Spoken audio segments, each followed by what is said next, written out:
please come up to the lectern, identify yourself, and you will have 3 minutes. Yes.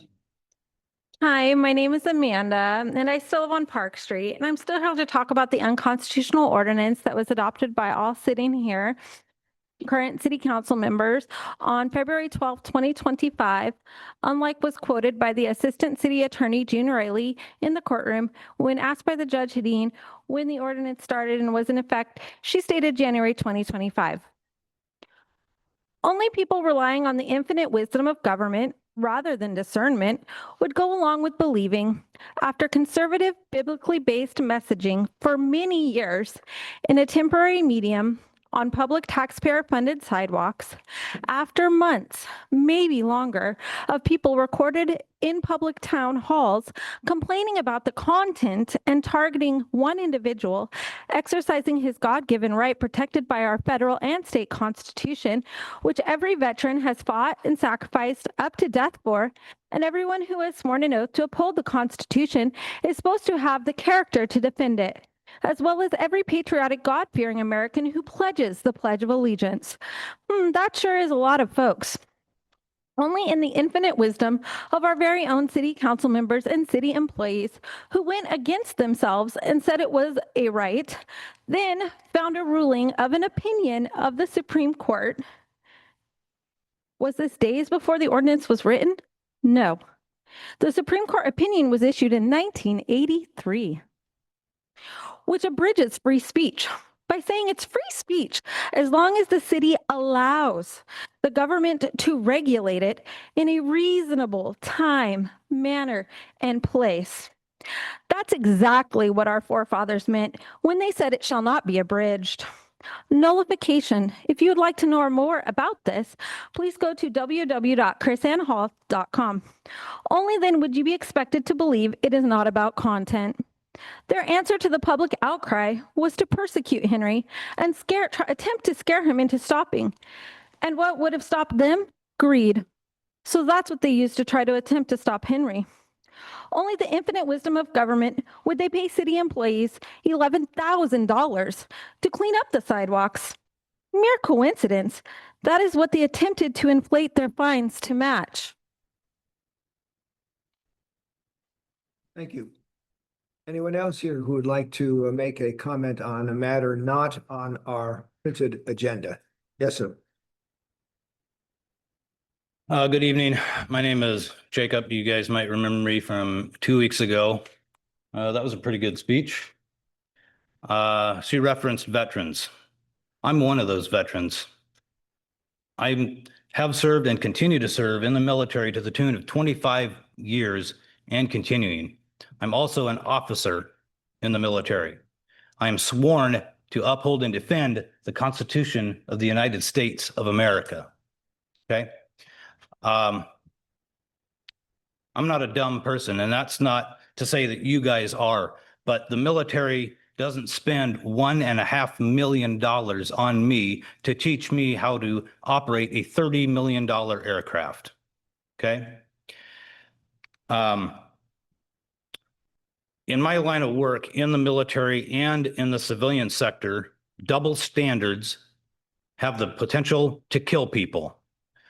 Too bad the police officers left, because I would imagine in law enforcement, double standards have the potential to kill people. The double standard I want to address probably doesn't have the potential to kill people, but this ordinance, fellas, is a double standard. And that's why I'm so fired up about this, is because in my line of work, like I said, double standards have the potential to kill people. So it means a lot to me. This ordinance addresses chalk or other substances. Spray paint is another substance. Yeah, it is, right? You can shake your head. I know you can't answer because it's a public comment, not public dialogue. There is spray paint on the sidewalks out there, guys. And I'm not talking about utility markings.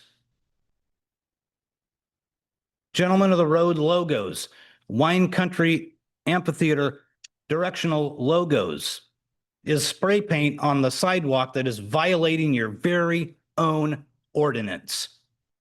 You guys can comment I know this because it's happened in the past. After public comment, the mayor's going to ask the council members if they would like to respond. I'm asking you to please respond to me, address this double standard. Why are you allowing spray paint on the sidewalk in violation of your very own ordinance? Is there something I'm missing? Or have people taken out permits to do this? Just some simple explanation is all I'm asking for. Thank you. Have a good evening. Thank you. Any other comments from anyone here on a matter not on our active agenda? No one here for that purpose. Do we have anyone via Zoom? No raised hands, Your Honor. All right, before we move on, as stated, I give council members an opportunity. Anyone want to comment on what we've heard? Let me speak, the double standard issue, and you talked about that, sir, last time, and I chuckled, meaning I agreed with you. I think the point is well taken, but there is a constitutional provision that is also applicable to the standard or to the issue you're talking about. Those markings, the Gentleman of the Road and the Wine Country Amphitheater, were all placed there prior to passing the ordinance at issue. And there is a constitutional protection against what I referred to as ex post facto laws. And that is, it is against the law for a governmental entity, including the city of Walla Walla, to criminalize something after the fact. That is, to go back in time and say what you did at the time was permissible, but now we're making it criminal and we're going to hold you accountable for what you did before we passed the ordinance. That is also extra constitutional. So your point is well taken. And if we had another Gentleman of the Road or next year Wine Country Amphitheater, if they, within the boundaries set by this ordinance where you're not supposed to chalk or whatever, did that, and didn't erase it by the sundown or sunset the next day or that day, they could be in violation and also cited. But the fact that the city is not acting on those is because ex post facto, we cannot reach back and criminalize something that wasn't a crime at the time. So that's my response. Your point is well taken, and had our ordinance predated them doing that, and we didn't take action, definitely we would be at fault. But those predate the ordinance, and consequently the ordinance is not applicable. Going forward, it would be. If some entity did that going forward, they'd be subject to the ordinance. That's my response. So again, I appreciate your comments, but there is that constitutional provision also at issue here, and hopefully that maybe addresses your concern. Anything further? Councilmember Ross. Is it okay to ask the gentleman, just from my own understanding, where did you see these things? Were they in the zone that the ordinance covers, or were they outside of it? Absolutely. I did state that there is a Gentleman of the Road logo Mhm. loose in Maine in front of Ellis. Okay. My sincere apologies. I think I missed that part, and that's on me. I do apologize, sir. Thank you. All right, anything further? Moving on with our agenda, next is the consent agenda items. There are 5 consent items. Would the clerk please summarize those for us? Yes, Your Honor, members of council, tonight's consent agenda consists of items A through E as follows. Item A, Resolution 2025-090, authorizes applying for and accepting a pollution liability insurance agency grant and/or loan for decommissioning of 3 underground storage tanks at the service center. Item B, Resolution 2025-091, authorizes the city manager to execute a contract for indigent public services. Item C, Ordinance 2025-23, amending Section 3.11.070 of the Walla Walla Municipal Code regarding monies for use in cash drawers. Item D, Resolution 2025-092, authorizes the city manager to sell or otherwise dispose of certain surplus property. And item E approves the minutes of the November 3rd work session and the November 5th regular meeting. Thank you, Ms. Nice. Does any member of council want to move any of those items to active agenda? Not to discuss them now, but just move them so we may discuss them as an active agenda item. No. Do we have any public comment? Is there anyone here who has a comment or a question about any or all of these consent agenda items? No one here for that purpose. Do we have anyone via Zoom?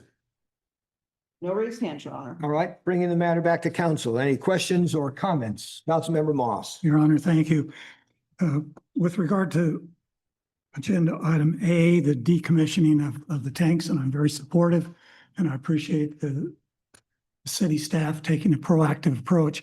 I'm just a little confused with regard to the loan versus the grant, and if we're going to proceed only if we get both, how that might work. I don't believe we've had many of these kinds of applications in the past, so I wonder if staff could just go into a little more background for my and public understanding. Sure, I'd be happy to. We'll have Director Beely for that question. He was looking at you, Mr. Beely, so no hiding behind the chair. Step up. Well, I have to admit, we don't have much experience with this program. I will say that right at the onset. It's a little bit foreign to us. However, we were pointed in that direction. We reached out to multiple agencies to advise us as to whether there were any opportunities for this. And this is the direction we were pointed to, is to PLIA, Public Liability Insurance Association. No, can't remember exactly what the A is. Anyhow, agency, sorry.